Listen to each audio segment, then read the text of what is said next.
Inmediatamente hacemos conexión para conocer todo sobre la actualidad de Haití, de aviones extranjeros y sus labores, pero también sobre la cruenta agenda que llevan a cabo las terribles pandillas en esta nación. Sobre la actualidad de nuestro vecino, conversamos con la corresponsal en jefe de la Agencia Prensa Latina en Haití, Anneli Ruiz, que ya está con nosotros y a quien damos la bienvenida.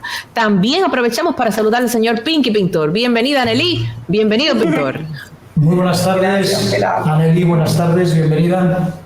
Gracias, buenas tardes también para los dos. Mirada, Pinky, es un placer como siempre compartir con ustedes. Anneli, cuéntanos la situación de Haití. Lo primero que quisiéramos abordar es el avión que se vio con, digamos, vehículos de protección, vehículos blindados, no sé si llamarles vehículos de guerra. Cuéntanos un poco más. Bueno, hasta por lo menos el viernes de esta semana, desde la semana pasada, están llegando a vehículos blindados que son para apoyar el trabajo de la policía. Los había comprado el gobierno haitiano a una empresa canadiense hace muchos meses y justo ahora fue que llegaron, y también está llegando material o equipamiento proveniente de Estados Unidos. Según la información oficial, forman parte todos de un paquete que están entregando estos países para fortalecer a la Policía Nacional de Haití en su enfrentamiento a las pandillas que, como conocen, dominan amplias zonas en lo que es la capital y también en otros departamentos del país. Eso es lo que se conoce de manera oficial sobre estas llegadas. Son vehículos blindados, deben ser al menos 18, en una carta de incluso de formalizar esta entrada que estuvo circulando la semana pasada por las redes sociales. Indicaron que los vuelos deben llegar de tanto de Estados Unidos como de Canadá hasta el próximo viernes, es decir, hasta pasado mañana. Están llegando ellos. La carta lo que solicitaba eran permisos de aterrizaje o algo similar. Hablemos ahora sobre la situación de las pandillas. Parecería que cada vez es peor, se ven situaciones más crueles, se ven situaciones más inhumanas. Sí, claro, la ola de violencia sigue afectando muchísimo. Por ejemplo, ayer uno de los periodistas más reconocidos del país, quien es reportero del Le Novelis, de Tele20, de Radio Mágica, fue atacado. Recibió varios impactos de bala, tuvo que suspenderse a 2 operaciones quirúrgicas, pero lo que se conoce por el momento es que se encuentra estable. Pero no es el único. Esta misma semana apareció el cuerpo de otro periodista de Lecay, en el sur del país, que llevaba casi una semana desaparecido. Lo había denunciado su familia, y esta semana apareció su cuerpo sin vida con ellos. Suman al menos 6 periodistas que han sido víctimas durante lo que va de año, 2 en inicios de año, cuyos cuerpos fueron quemados, también 2 en City Soleil el mes pasado, en septiembre, que también las bandas quemaron. Entonces la situación sigue siendo grave.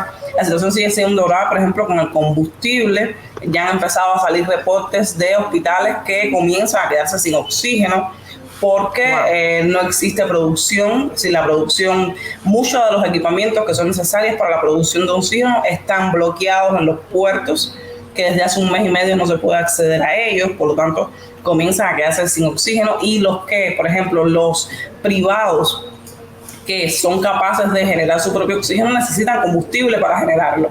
Entonces la situación se sigue agravando con el tema del combustible. No hay ningún tipo de respuestas, al menos gubernamental. El gobierno sigue con las manos atadas en cuanto a ese tema, y se sigue sin poder acceder a la principal terminal petrolera del país, que ya incluso anunciaron que han comenzado los robos en esa instalación. Robos que también levantan mucha suspicacia, porque para operar terminales no es operar puntos de venta, es decir, se necesitan operarios, para poder sacar el combustible de esas terminales, pero bueno, hoy está sucediendo. Más de 30.000 galones de combustible han sido sustraídos de la terminal Bajó, según anunciaron los propios directivos de la institución. Y la situación sigue degradándose en el país. Los niños siguen sin poder ir a las escuelas. Cada vez hay menos alimentos disponibles, por ejemplo, en los mercados. El agua sigue siendo un tema muy complicado, sobre todo con la aparición del cólera. Hay más de 1.700 casos sospechosos. Más de la mitad de esos casos sospechosos son niños menores de 14 años. Y sigue estando en lugares muy precarios como City Soleil, por ejemplo, como el centro de la ciudad, que hoy están controlados por las pandillas armadas. ¿Solucionaría algo ahora mismo la mentalidad de tus compatriotas? ¿Varía según va empeorando la situación y apoyarían algún tipo de intervención, o tajantemente están opuestos a cualquier tipo de intervención extranjera? Mira, sí, las opiniones siguen divididas.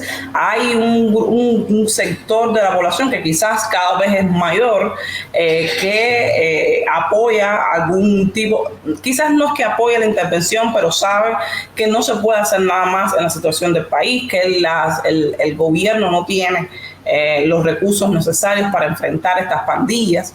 Hay otro sector que sigue opuesto a la intervención, mientras señalan que realmente no ha resuelto los problemas del país. Recuerdan que Haití ha tenido más de 10 misiones de la ONU en las últimas 3 décadas y la situación es cada vez peor. Y entonces está un poco dividido, pero sí hay cada vez más personas que, aunque no apoyen directamente una oposición, sí piden, exigen que suceda algo que sea capaz de destrabar la situación actual. Anneli, ¿y qué es lo que dice la oligarquía de ese país? La gente que tiene dinero o que se estaba beneficiando de toda esa gente pobre a la que le vendían arroz, a la que le vendían mantequilla, a la que le vendían aceite, y que evidentemente ahora ellos también de una forma u otra se están viendo afectados porque la gente no puede consumir, no puede comprar y por ende ello tampoco venden. ¿Cuál es la posición de esta oligarquía con un poder adquisitivo muchísimo más alto que la mayoría de la población? ¿Están de forma pasiva? ¿Han decidido ir del país y abandonar todos sus negocios? ¿O están esperando a que se solucione algo? ¿O en qué están?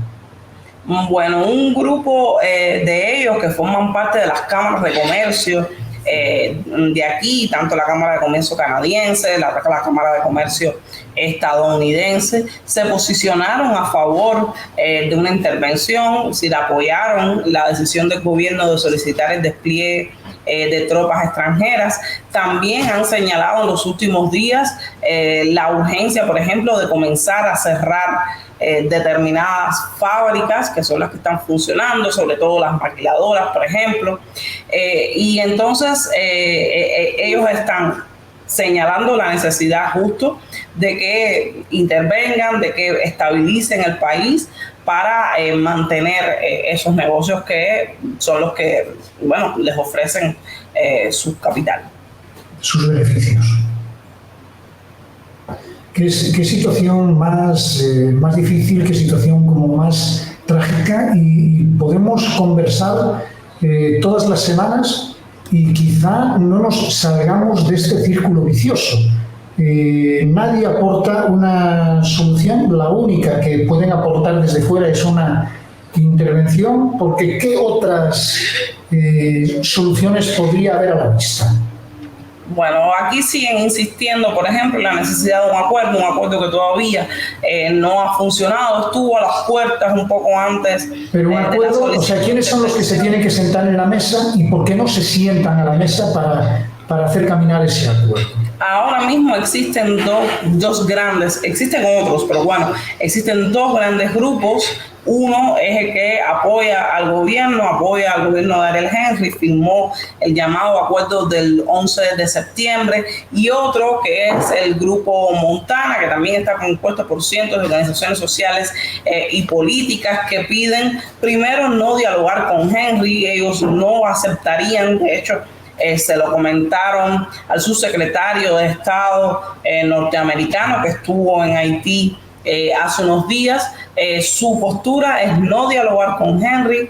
Henry no debe pertenecer al gobierno que ellos están pensando que pueda sustituir al actual, que debe ser un gobierno de unos 2 años aproximadamente. Y la principal función es eso. Ellos, amén de Henry, que están pidiendo el establecimiento de un presidente y un primer ministro provisional, y luego de ese periodo, entonces, la celebración de elecciones. Henry, por su parte, está proponiendo elecciones, por ejemplo, para el año próximo, pero no cuenta con toda la población. Gente ha perdido mucha legitimidad en este año. Debemos recordar que llegó al poder, fue nombrado 2 días antes del asesinato. Incluso algunos lo relacionaron con posibles participantes o sospechosos de participar en el magnicidio. Por lo tanto, su legitimidad ha disminuido considerablemente en este último año, y cada vez más personas piden su renuncia, especialmente con la grave crisis del combustible, porque Haití había vivido en los últimos 2 años crisis cíclicas con el desabastecimiento de los combustibles, pero su intención, su decisión de, aumentar los precios a mediados de septiembre, que no fue un aumento menor. Se duplicaron, por ejemplo, los precios de la gasolina, casi se duplicaron los del diésel, cuando ya habían sufrido un aumento en diciembre anterior. Esta decisión, junto con la grave crisis que han provocado las bandas con su bloqueo de la distribución, ha hecho que Henry pierda mucho del poco apoyo que podría tener.